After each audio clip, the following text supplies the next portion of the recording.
He's on me. Sweet Jesus.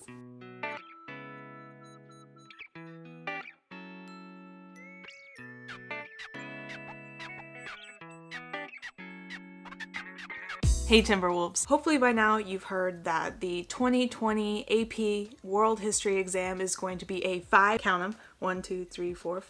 document DBQ. You may be having some mixed feelings about that. We can have a good 5-second collective groan. I'll count off. Ready? 1, 2, 3, 4, 5. Get it out of our systems now. So what I thought we would do today is go over the new rubric point by point and make sure that we understand what the changes are. So before I go too in depth on these rubrics, I want to make sure that I go over the scope and sequence of the DBQ to make sure we're all on the same page and we're comfortable with what we need to do in order to be successful on this essay for May 21st. So hopefully you're aware of what the new format looks like. The new format is a 45-minute 5-document DBQ with a 5-minute upload time. So you'll have 45 minutes to write your response and 5 minutes to upload your response. Of that 45 minutes, I still recommend you spend 10 minutes on your pre-write. I know that seems like we're banking on a lot of time for pre-writing, but remember, the more efficiently we plan this essay, the less we'll have to worry about chasing rabbits or going off on tangents that are not going to be relevant to the topic of the prompt. So plan more, write less, and take that really important time to be mindful about reading and annotating your documents, however we can go about doing that, planning our responses, and then actually writing the response. So it's May 21st, it's 1 o'clock, it's time to take the exam. You're probably a little nervous, maybe even a little sweaty. What are you going to do? Okay, so thing number 1, before you start reading, before you start writing your response on this essay, please, for the love of world history, we read the prompt first. I'm sure a lot of you are like, come on, Miss Caps, we only have 45 minutes. What are you doing wasting our time? Remember, Miss Teen South Carolina is just waiting to emerge. If you let up just a little bit, next thing you know, you'll be saying things like the Iraq and the South Asian countries. I believe the US should help the US, so we should have a better future. We don't want to turn into Miss Teen South Carolina. It doesn't matter how beautiful your essay is. If you're supposed to write about empires and railroad building in South Asia, and you're reading about Indians in the documents, and you write about indigenous North Americans, you've answered the question incorrectly, and therefore will not be able to earn any points. So we should circle star underline any important words that appear in the prompt, and the words we circle star underline should make it into our response. So let's look at an example, shall we? So this is the prompt from the 2018 administration of the AP World Exam. Evaluate the extent to which railroads affected the process of empire building in Afro-Eurasia between 1860 and 1918.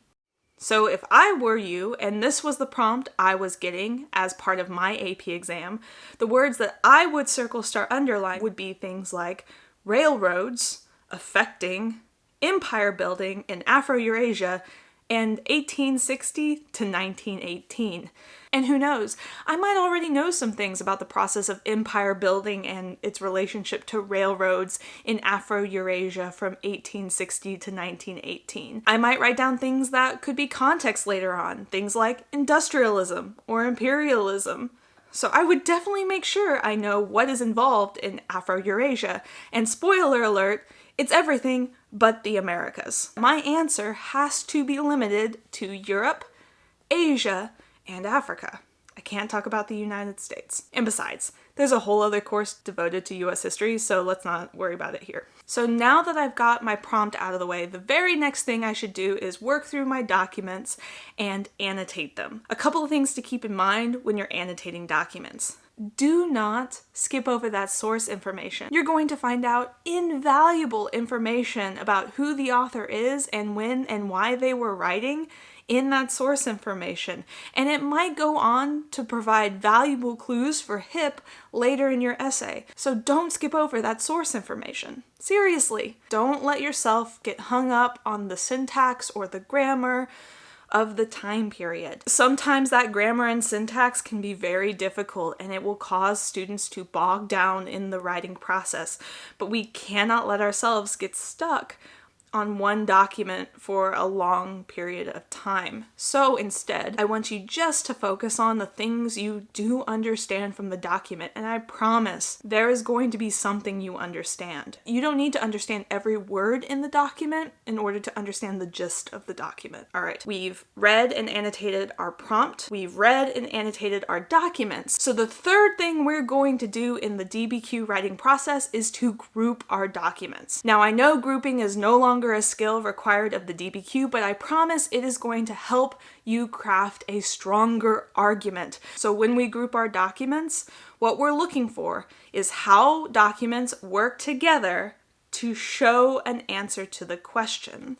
And I don't want you to start with the documents and then try to figure out what the answer is. Instead, put the documents to the side for a quick second and ask yourself the question that the prompt is asking. So if we go back to our railroads and empire building example, I would put my documents to the side for a second and ask myself, okay, what's one way that railroads either helped or hurt the process of empire building from 1860 to 1918. Whatever answer I come up with would be my group, and then I figure out what documents support the answer. So after reading through the documents, I might say, okay, one way in which railroads helped the process of empire building in Afro-Eurasia was it allowed empires to control much larger pieces of territory because it aided in the transportation of troops from one side of the empire to the other. And so then I would go through and I would decide which documents support that claim.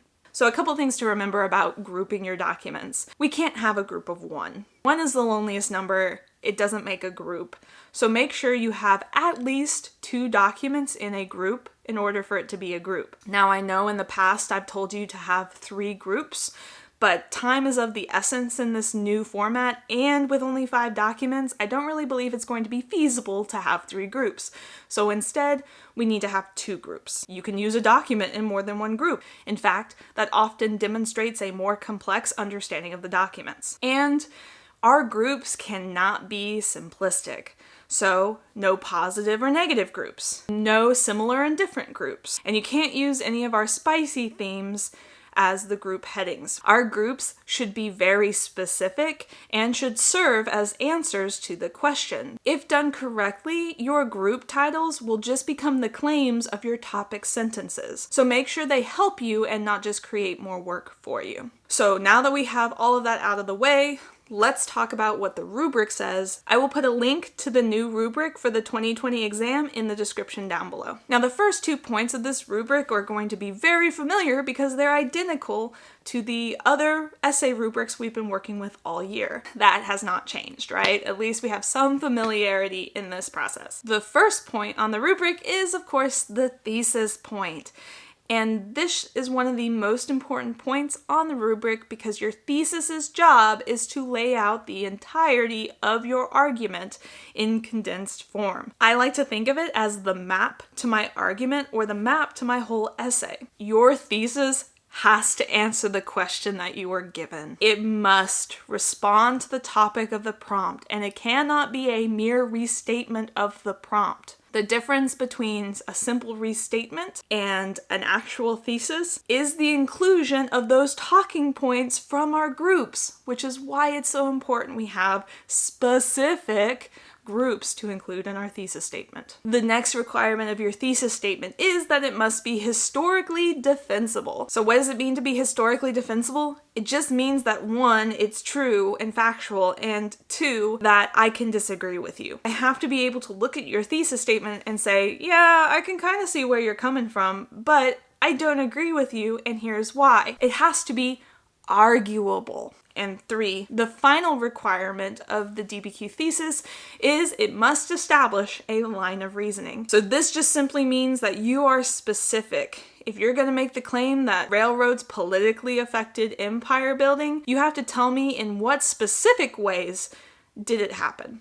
The next point on the DBQ rubric is the contextualization point. In order to earn this point, students must quote, situate the topic of the prompt within the broader historical processes. In order to do this well, I think you need to devote 3 to 4 sentences, but this should not be the bulk of your essay. Contextualization can be difficult for students to master because it cannot be a mere passing phrase or reference, and it must be related to the topic of the prompt. I like to look for big picture ideas like industrialism. That is going to earn you the contextualization point. I always tell my students, I'd rather you do one thing well than do a bunch of things poorly. So pick one topic to discuss and make sure it's within maybe 100 years of the topic of the prompt. And then you need to work your way back to the topic of the prompt. How do we get from industrialism to railroads and empires in Afro-Eurasia? So this is where the old rubric and the new rubric diverge. And that is because there will now be 5 evidence points you could potentially earn. You can earn 1 evidence point by simply using information from 2 of the 5 documents. And remember, you cannot quote the documents. That does not demonstrate understanding. You earn your 2nd evidence point by supporting an argument with information from 2 of the 5 documents. So Collegeboard is actually giving a 3rd regular evidence point. What should we call this one? Advanced evidence? Super advanced evidence? Evidence plus ultra. So the advanced plus ultra point is if you are able to support an argument with evidence from 4 of your 5 documents. So the remaining 2 points of the 5 potential evidence points are the evidence beyond the doc points, or we also call them outside evidence points. This means that you provide evidence not found in the documents and then use that evidence to support an argument. The next 2 points on the rubric, the analysis and reasoning points, you get for sourcing your documents. Sourcing is all about the author of the document. In class, we often refer to this as HIP. Okay, this is where you're going to HIP your documents. How does the historical situation of the author influence what the author is writing about? How does the author's intended audience influence what they're saying and why they're saying it? What characteristics about the author are motivating them to say what they're saying? What was the document intended to do? Why did the author create the document in the first place? Now remember, in order to get the sourcing point, you only have to select 1 of these HIP elements and do it successfully. If you HIP 1 document, you get 1 point. If you HIP a 2nd document, you can get 2 points. Finally, the 10th point is complexity. And in my class, we call that the unicorn point. And I hate to break it to everybody, but it's really difficult to earn the unicorn point. In fact, it's like 2% of all the students who take the AP exam earn that unicorn point. And I can't tell you what you have to do in order to earn the unicorn point. I can't look at an essay and say, hey, look, this is complexity. Nor can you earn complexity by doing one thing in your essay right. Complexity is earned when your entire argument is just good. That's the only way I can describe it. As a reader, you know it when you see it. It's frustrating. Trust me, I completely understand that complexity is a frustrating point because I too wish that I could find a way to reliably teach it. But the bottom line is that there isn't a thing you can do to earn complexity. You just have a complex argument and your reader's gonna see it. Instead of worrying about that 1 complexity point, let's worry about the other points that I can teach you how to do, that we can all reliably learn to do. I have faith complexity will work itself out. All right, Timberwolves, there you have it. You tired? I'm tired. The 10, that's a lot of points. Possible points on the new 2020 rubric and what the new 2020 and only 2020 DBQ is going to look like. Remember, I'll go through and I'll do other videos about the specific points and how we're going to tackle each one of them, but I wanted to go ahead and take this opportunity to provide a general overview of what this new essay rubric is going to look like. Anyway, until next time, Timberwolves, bye!